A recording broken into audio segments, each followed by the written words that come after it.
ආයිබෝවන් ලක්න ලෝකයේ YouTube channel එකට අදත් ඔයාලව සාදරයෙන් පිළිගන්නවා.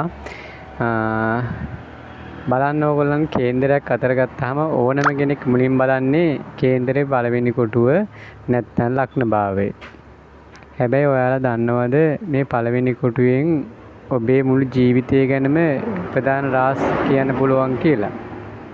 අද වීඩියෝ එකෙන් අපි කතා කරන්නේ පළවෙනි කොටුවෙන් කියවෙන ඒ සම්පූර්ණ විස්තරය සහ ඒ සැබෑ බලය ගැන.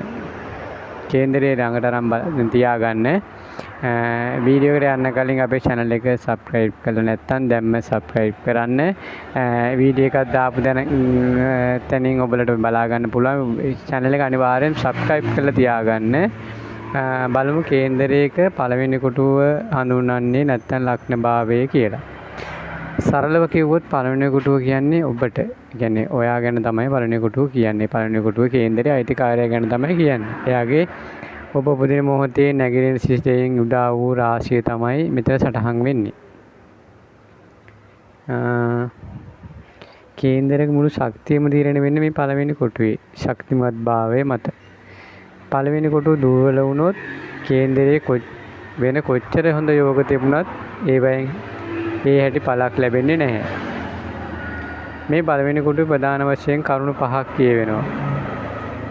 බලමු පළවෙනි කරුණ තමයි ඔබේ පෙනුම. කියන්නේ ඔබේ ශරීරයේ පෙනුම, ස්වභාවය, උස මහත, ශරීරයේ පෑය, මූණේ ඇඩය වගේ ඔබ බැලූ බැල්මට පේන පෙනුම මේ හැමදේම තීරණය කරන්නේ පළවෙනි කොටුවේ.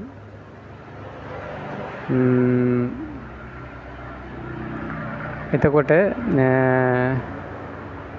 ඊළඟට ඔබේ ගතිගුණ, භවිෂය, ඔබ සමාජයේ ඇසිරෙන විදිය, ඔබේ ආත්ම විශ්වාසය, ඔබ කෝප ගන්න කෙනෙක්ද නැත්නම් ඊට ඉවසිලිවන්තව සාමකාමී කෙනෙක්ද මේ කොටුවෙන් බලා ගන්න පුළුවන්.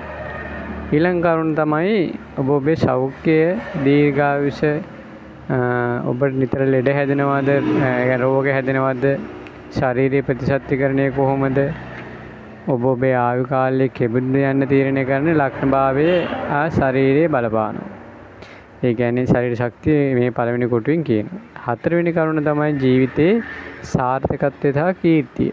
ඒ කියන්නේ ඔබේ සාර්ථකය, ඔබ කරන රැකියාවෙන් ඉස්සරහට යනවද ඒවා කියන්න පුළුවන් පළවෙනි කොටුවෙන්. ඔබ සමාජයේ කැපී පෙනෙන කෙනෙක්ද, කීර්තිය ලබන කෙනෙක්ද කියන එක පළවෙනි වෙන අධිපති ගහය සිටින තැන ඉතාම වැදගත් වෙනවා. ඊළඟ කරුණ තමයි ඔබේ ළමා කාලේ. පුද්ගලිකයේ මුල් ළමා අවධිය සහ හැදී වැඩුණු පරිසරය කෙබඳුද යන්න පළවෙනි කොටුවේ පෙන්වුම් කරනවා. දැන් ඔයගොල්ලෝ කේන්දරය අතර අරගෙන මේ ටික දැන් මම කේන්දරික බලනවා ඇතේ කියලා මම හිතනවා. නැත්තම් ඔයාලට නැවතත් මේ වීඩියෝ එක බලන්න පුළුවන් නේ. අපි බලමු පළවෙනි කොටුව ගැන බලද්දී මේ කොටුව අයිතිකාරයා කියන්නේ ලග්නාධිපති ඉන්න තැන බලන්න ඕනේ. ලග්නාධිපති කේන්දරේ 1 4 7 10යි. ඒ කියන්නේ අපි දැන් කියමු උදාහරණයක් විදිහට වෘශ්චික ලග්නය කියලා ඒ කුජ ගහය.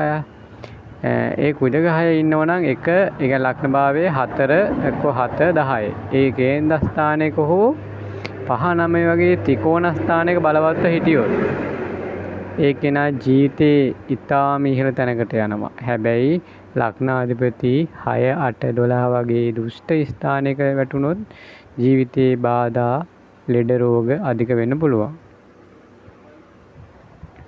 ඔන්න ඔය කරුණු ටික තමයි අපි පළවෙනි කොටුවේ ප්‍රධාන වශයෙන් කියවෙන්නේ. ඒ කියන්නේ ඔබේ කේන්දරය අතර අරන් බැලුවාම ඔබට තේරෙනවා 1 4 7 10 වගේ කේන්ද්‍ර ස්ථාන. ඒ ප්‍රධාන කේන්ද්‍ර ස්ථාන නැත්තම් 5 9 වගේ ත්‍රිකෝණ ස්ථානයක බලවත් ලේටියොත් ඔබේ රාශිය දාල ගහය. එහෙම වුණොත් ජීවිතේ ඉහළ තැනකට යන්න පුළුවන්. හැබැයි ලග්නාධිපති 6 8 12 වගේ දුෂ්ට ස්ථානයක තැන්පත් වුණොත් ජීවිතේ බාධා, ලෙඩ රෝග අධික වෙන්න පුළුවන්. පළවෙනි කොටුවේ ඉන්නේ ගහය කවුද? පල්ලෙහෙන් කමෙන්ට් කරන්න. ඊළඟ වීඩියෝ එකෙන් අපි අපේ කේන්දරේ දෙවෙනි කොටුව ඒ කියන්නේ ධන භාවය ගැන සම්පූර්ණ විස්තරයක් ගේන්න බලාපොරොත්තු වෙනවා. එතකොට තව එකක් කියන්න කැමති ඉදිරි මම කලින් දාපු වීඩියෝත් බලන්න ඇති. මම හැම කොටුවක්ම වගේ ඉස්සරහට දානවා. දැන් කොටු කීපයක් දාලා දිනවා. ඒක ඔබට බලන්න. ඉදිරියේදී විශේෂ පලාවල විස්තර හැමදේම ගේන්න හිතාගෙන ඉන්නේ. මගේ channel එක subscribe කරන්න කියලා ඉල්ලීමක් කරනවා. එතකොට තමයි මම channel එකට එකතු වෙලා ඕගලන්ට මේ දේවල් ඉස්සරහට බලා ගන්න පුළුවන් වෙන්නේ. කේන්දර බලන්න පුළුවන් ඉස්සරහට. ඒ ඉදිරියේදී හැමදේම කරගන්න පුළුවන් කාලයක් එනවා. එහෙනම් මම වීඩියෝ එකකින් අද නවතිනවා. තේරුවන් සරණයි හැමෝටම. මම කිව්ව විදියටම මේ දේවල් බලන්න හැමෝටම ජය වේවා.